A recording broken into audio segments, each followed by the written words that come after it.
everyone, I'm Wilhelm. Today we are talking about a high-stakes evidentiary hearing involving Luigi Mangione, accused of killing United Healthcare's CEO. The hearing will decide whether key evidence, including a backpack, a 3D printed gun, and a handwritten notebook can be used in trial. Defense's key arguments are: the police searched Mangione's backpack without a warrant after arrest inside a McDonald's in Pennsylvania. Defense claimed this violated his Fourth Amendment rights.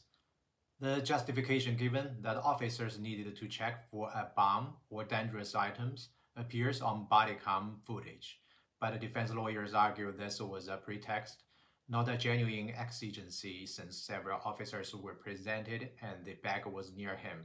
Further, Mangione was allegedly questioned before being given a Miranda warning. Defense will ask the court to suppress statements made under that illegal questioning.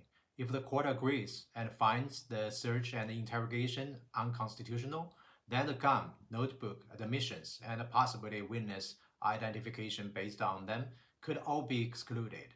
Prosecution's likely responses are: prosecutors will claim that search was justified by public safety exigency, arresting a suspected murderer with a firearm at large, possibly dangerous, though they might argue no time to wait for a warrant.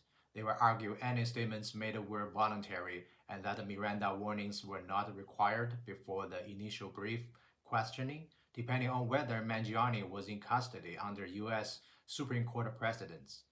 They will likely assert there is corroborating evidence, surveillance footage, 911 call from the McDonald's, and other physical or circumstantial evidence. So even if the backpack is excluded, there remains a strong case. My prediction is, given the publicly reported facts and how frequently courts exclude evidence obtained without warrant or Miranda violations, I expect the judge might partially suppress the backpack evidence and the notebook. The 3D printed gun may also be excluded, or at least its admissibility will be seriously challenged. If that happens, especially excluding the motive diary, the prosecution's case becomes much weaker. They might still try to proceed based on surveillance, eyewitness ID, or other physical evidence, but their path to conviction becomes significantly harder.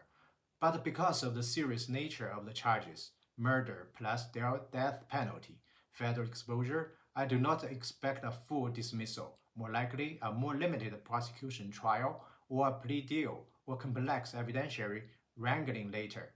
I'm Wilhelm, a U.S. attorney. See you next time. Bye.